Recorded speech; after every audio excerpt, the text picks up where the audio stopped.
Ada satu kisah menarik ya, dan ini patut kita teladani ya. Salah satu sahabat baginda Rasulullah Sallallahu Alaihi Wasallam yang bernama Julaibib. Kita mungkin nggak begitu mengenal sosok yang ini ya, kurang begitu populer barangkali. Tetapi Julaibib ini sahabat Nabi yang istimewa. Karena apa? Ketika meninggal itu langsung Nabi yang memapah, yang membopong, yang menggendong, bahkan Nabi yang mengkafani, Nabi yang menyolati, Nabi yang membawakan ke liang kubur. Masya Allah ini. Jarang-jarang ada sahabat yang bahkan yang lain merasa iri nih. Julaibib luar biasa ini, sangat disayang oleh baginda Rasul. Ketika meninggal Nabi yang menggendong sendiri, membopong sendiri. Langsung Nabi yang mengkafani, Nabi yang mengsalib, Nabi pula yang meletakkan dia ke liang kubur. Luar biasa nih Julaibib, sampai menimbulkan iri di kalangan sahabat yang lain. Padahal Julaibib ini orangnya sangat penuh dengan kekurangan ya. Itulah orangnya hitam kulitnya ya, pendek, bungkuk, pakai bajunya juga lusuh, mukanya juga sudah gak enak dilihat. Mungkin orang kalau lihat dia risih ya, jijik barangkali, mukanya nggak enak dilihat ya. Ya mungkin kasarnya buruk rupa lah. Mukanya nggak enak dilihat, kulit hitam ya, pendek, bungkuk, bajunya lusuh ya. Kakinya juga pecah-pecah, nggak pernah pakai sendal lagi ya, nggak pernah pakai alas kaki, dirinya nyeker saja itu. Bahkan ada seorang kepala suku namanya Abu Barzah mengatakan, yang namanya Julaibib jangan sampai masuk ke kampung kita, jangan sampai masuk ke kelompok suku kita, usir dia. Orangnya begitu, nggak bisa memperhatikan penampilan, si buruk rupa disebutnya itu. Tapi jangan sangka bahwa Julaibib ini adalah orang yang disayang oleh baginda Rasulullah Sallallahu Alaihi Wasallam. Kenapa? Ibadahnya nggak pernah ketinggalan, 5 waktu nggak pernah telat. Dan setiap ada pertempuran, peperangan, Julaibib pasti berada di front terdepan. Ini luar biasa. Kalau sahabat-sahabat yang lain yang mungkin ganteng, parasnya cakep, kalau perang ya ada rasa takut-takutnya di belakang. Julaibib tidak. Kalau berperang selalu berada di barisan paling depan ini. Padahal dari sisi fisik ya mohon maaf, dia tuh orang mengatakan buruk rupa ya. Pokoknya tampangnya nggak enak dilihat lah ya. Bajunya sobak-sobek ya, compang-camping, badannya juga penuh dengan ya, kotoran, nggak pernah bersih, mukanya juga nggak enak dilihat, rambutnya keriting, nggak pernah pakai alas kaki, bahkan dia nasabnya nggak jelas ya. Bapak ibunya juga siapa nggak jelas, datangnya dari mana juga nggak jelas, dari suku manapun nggak jelas.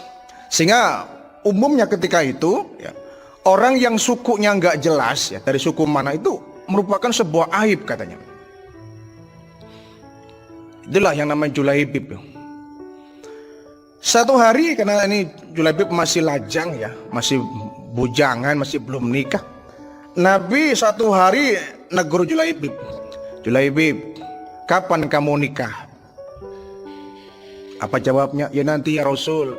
Lagian juga siapa orangnya yang mau nikah dengan saya? Perempuan mana sih Rasul yang mau nikah dengan saya? Memang kenapa? Ya engkau tahu sendirilah seperti apa aku ini. Si buruk rupa, badan kayak gini, pendek, bungkuk, hitam, dekil, baju pun lusuh, orang miskin pula, bapak ibuku juga nggak jelas. Mana ada perempuan yang mau dengan aku, orang yang nggak jelas seperti ini. Berlalu satu hari ya. Hari yang berikutnya Nabi ngobrol lagi, negur lagi. Julaibib, kapan nikahnya?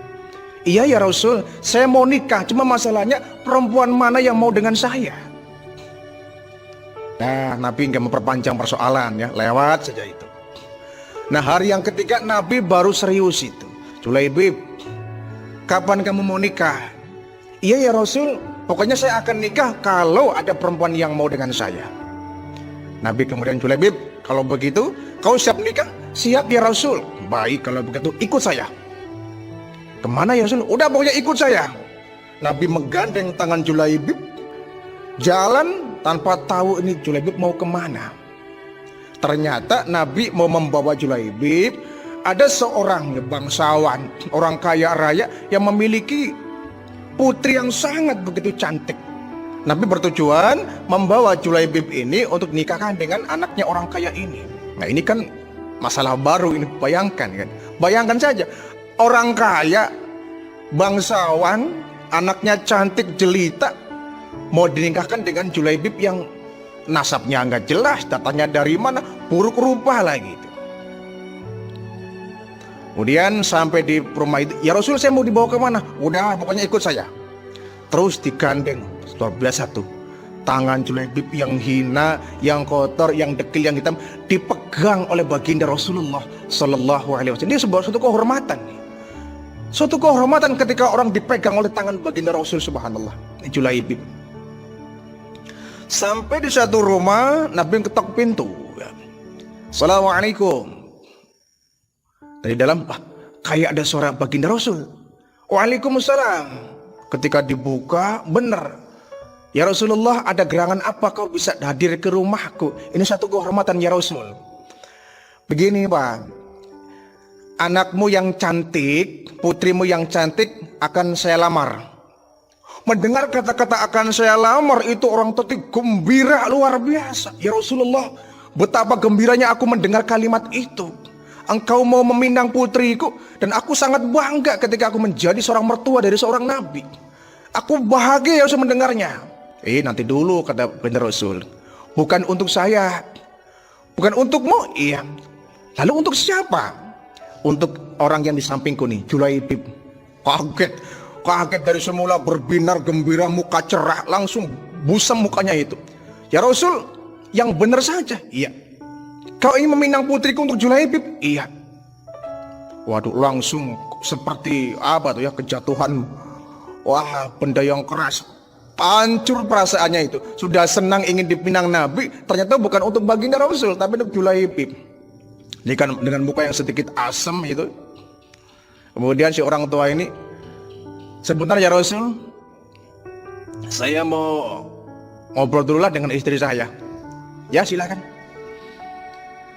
Kemudian ngobrol lah si bapak ini ya, orang yang kaya ini dengan istrinya. Ibu, ini anak kita. Iya kenapa?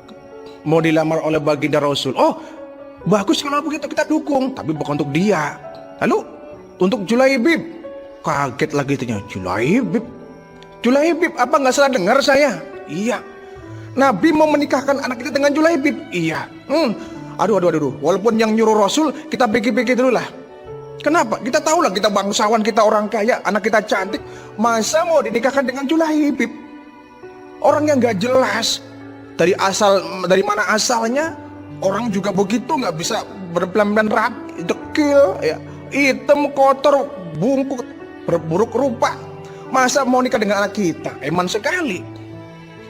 Nah, kebetulan sekali perdebatan antara ibu dan bapak ini didengar oleh putrinya. Wahai ayah, siapa yang akan meminang saya? Nabi Muhammad Rasulullah. Oh kalau begitu kita patut bersyukur, aku akan menjadi istri sang Nabi. Ntar dulu, kamu jangan senang dulu. Kenapa? Rasulullah menikahkan kamu bukan untuk dia sendiri. Lalu untuk Julaibib. Iya. Sahabat baginda Nabi yang hitam itu, iya. Pokoknya bapak nggak setuju kalau kamu nikah dengan dia. Ini anak rupanya anak yang sangat soleh luar biasa. Ya, mendengar bapaknya menolak, dia agak marah. Wahai bapakku, sangat tidak pantas kalau bapak menolak kemauan Allah dan kemauan baginda Rasulullah. Kalau bapak menolak kemauan Rasulullah, artinya bapak sudah menentang baginda Rasul. Sedangkan Allah mengatakan bahwa wahai orang yang beriman, istajibu lillahi wali rasul illa da'akum. Kau harus penuhi panggilan Allah, panggilan Rasul ketika dia menyerumu, memanggilmu, mengajakmu. Tidak sepantasnya seorang mukmin, seorang muslim menolak apa yang menjadi ketetapan baginda Rasul. Lalu bagaimana? Saya siap bapak. Kamu siap? Iya. Biarpun kita orang kaya, banyak harta, kita bangsawan, bahkan mungkin rupaku sangat cantik, tapi aku rela menikah dengan siapapun, sama Julaibib sekalipun, kalau itu atas perintah dari baginda Rasulullah Sallallahu Alaihi Wasallam. Kita nggak boleh menolak apapun yang diinginkan oleh baginda Rasul. Kita nggak boleh menolak apapun yang diminta oleh Rasulullah. Ini anak yang luar biasa. Bapaknya nunduk dengan lusuh.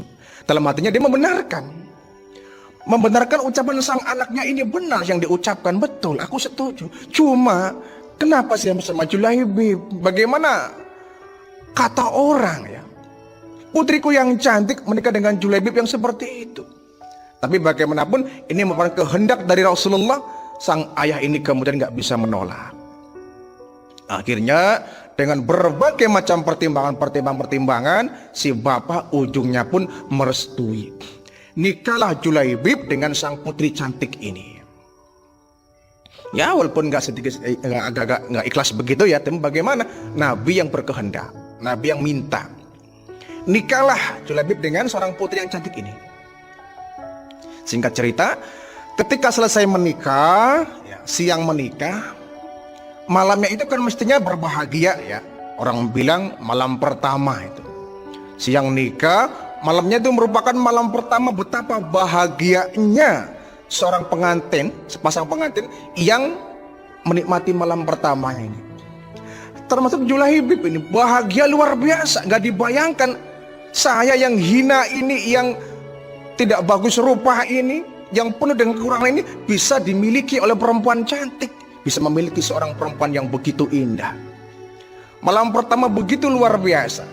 Tapi Julaibib ini kemudian ketika sedang menikmati indahnya malam pertama, dia mendengar di luar sana ada rame-rame. Ada apa ya? Kok di luar ada rame-rame? Dan Julaibib ini keluar dari kamar, keluar dari rumah, melihat. Ternyata di luar sana baginda Rasulullah Sallallahu Alaihi Wasallam sedang menyiapkan dengan beberapa sahabat-sahabat yang lain untuk persiapan perang. Menyiapkan senjata, menyiapkan panah, menyiapkan pedang, menyiapkan strategi perang. Mereka sedang menyiapkan bahwa besok pagi akan berperang melawan orang kafir. Kata Julaibib, ya Rasul, malam ini kita mau pergi berperang? Iya. Harus malam ini? Iya, karena esok pagi kita harus berada di tempat di mana kita akan bertempur dengan orang-orang kafir. Baik ya Rasul, saya ikut. Saya ikut ya Rasul. Kata baginda, jangan Julaibib, kamu kan baru nikah, udahlah kamu bersenang dulu dengan istrimu. Ini kan malam pertama kamu habis nikah, masa langsung perang? Tidak apa-apa ya Rasul, saya ikhlas berperang, pokoknya saya ikut ya Rasul. Benar ya Rasul. Nanti kalau apa-apa gimana? Saya ikhlas, apapun yang terjadi saya ikhlas. Ini Nabi benar-benar kagum dengan sosok Julaibib ini. Malam pertama habis pengantinan, bukannya bersenang-senang dengan istri, malah dia mau berangkat ikut berperang. Orang kan biasanya ngapain lah perang masih ada orang ini ya. Bagi Nabi pun sama. Dia mengerti betul bahwa Julaibib ini sudah lama bertahun-tahun ingin mengharapkan nikah. Begitu nikah malam pertama, dia harus meninggalkan istrinya untuk pergi berperang. Julaibib, sudahlah kau jangan ikut perang dulu. Sudah ada yang lain ini kok, masih banyak. Gak apa-apa ya Rasul, saya pokoknya ikut perang. Ya sudah, kalau begitu kau izin sama istrimu. Ya. Setelah izin, kemudian Julaibib ini menyiapkan pedangnya. Dia berangkat bersama rombongan yang lain untuk melaksanakan perang jihad fisabilillah. Nah, sebelum sempat menikmati malam pertama ini, baru juga mulai awal malam pertama dia sudah berangkat untuk pergi berperang. Terjadilah peperangan yang berkecambuk ya antara kaum muslimin dengan orang-orang kafir. Setelah berperang, nasib tragis menimpa kepada Julaibib ini. Dia terbunuh dalam perang, dia gugur fisabilillah. Bayangkan sekali ini, belum sempat menikmati malam pertama, bahkan mungkin belum menyentuh istrinya. Dia langsung pergi untuk berperang. Sudah begitu dia gak selamat lagi. Di peperangan dia terbunuh.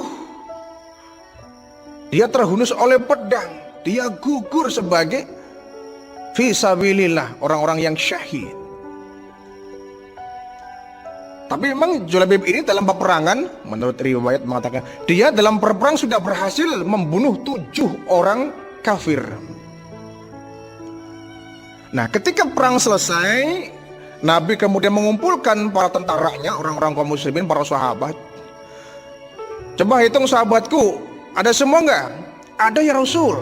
Komplit ya Rasul. Nabi ngecek, si ini ada, si ini ada, sini. Tapi Nabi enggak menemukan Julaibib. Kata Nabi, ada yang kurang ini. Enggak komplit, ada yang kurang ini. Enggak ada ya Rasul, semuanya ada kok. Semuanya ada. Coba cek lagi. Memang sahabat ini kurang memperhatikan Julaibib ya. Dianggapnya dia angin lalu aja itu, nggak dihitung sebagai pasukan Islam. Jadi dianggapnya diabaikan saja Julaibib. Jadi ketika nggak ada, dibilangnya memang mereka nggak ngurusin Julaibib itu. Ya Rasul sudah komplit, nggak ada yang kurang. Siapa kan? Dicek lagi. Komplit ya Rasul, tidak. Aku kehilangan satu orang. Siapa ya Rasul? Julaibib, iya. Julaibib ini kok nggak ada, cari dia. Dicarilah Julaibib ini di seluruh penjuru medan perang ya. Ternyata betul ditemukan sudah nggak bernyawa. Badannya penuh dengan hantaman ya, sabetan pedang. Darah mengucur di sekujur tubuhnya. Dan di samping jasadnya ini berjatuhan pula bergelimpangan 7 orang ya, orang kafir yang awalnya dia berhasil ditumbangkan oleh Julaibib ini.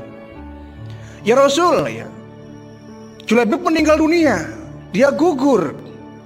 Inna lillahi wa inna ilaihi raji'un. Sempat Nabi sedih, ya Allah Julaibib, sudah saya bilang kau nggak usah ikut perang. Kau nikmatilah malam pertama kamu dengan istrimu. Ini kan akibatnya kau belum pernah menikmati indahnya berumah tangga, belum pernah menikmati indahnya malam pertama, bahkan belum pernah menyentuh perempuanmu lagi. Kau sudah dipanggil oleh Allah. Nabi langsung yang bawah itu, jasadnya oleh Nabi diangkat dengan tangan beliau sendiri, diangkat, dibopong ya, kemudian dibersihkan tubuhnya, dipakaikan kain kafan. Nabi juga yang langsung menyolatkan. Dengan sangat perasaan sedih, Nabi pun membopong dia, dibawa ke liang kubur, dan Nabi langsung yang menguburkan. Nabi langsung yang menguburkan Julaibib ini. Sampai-sampai sahabat yang lain pun merasa iri. Luar biasa ini Julaibib ini. Orang seperti ini kok Nabi perhatian betul ya. Nabi langsung yang mengangkatnya itu. Langsung mengangkatnya dan meletakkan ke liang kubur. Julaibib, selamat berbahagia ya. Kamu gagal malam pertama dengan istrimu, tapi kamu nggak gagal malam pertama dengan bidadari di surga. Selamat menikmati indahnya kau bermalam pertama dengan bidadari Julaibib. Sampai yang lain pun ikut tersentuh, ikut menangis ya. Kemudian dikuburlah Julaibib ini, disampaikan kepada istrinya, ya tentu menangis. Beda dengan orang tuanya yang mungkin agak gembira, nah kan. Tapi sang istri nangis dia. Selamat tinggal suamiku, mungkin aku belum bisa membahagiakan kamu, aku belum bisa melayani hakmu sebagai seorang suami. Malam pertama kita gagal, tapi kau berani untuk mentaruhkan nyawa kamu untuk agamamu, untuk Islam, demi baginda Rasul, demi Islam. Kau rela meninggalkan kesenangan dunia Julaibib, suamiku. Selamat tinggal dan kita akan berjumpa. Nanti kita akan bermalam pertama nanti saat kita di surga nanti. Tunggu aku suamiku, aku kelak pasti akan menyusulmu di surga dan kita akan berbahagia di sana. Ini kata istrinya dengan berlinang air mata. Dan betul ya, kata Rasul, Julaibib ini sedang ditunggu oleh puluhan bidadari surga. Walaupun di dunia dia kurang beruntung hidupnya, jadi celaan orang, jadi hinaan orang, diremehkan orang, direndahkan orang, tapi ketika meninggal dunia, ruhnya, jasadnya ditunggu oleh bidadari surga. Subhanallah. Ini Julaibib.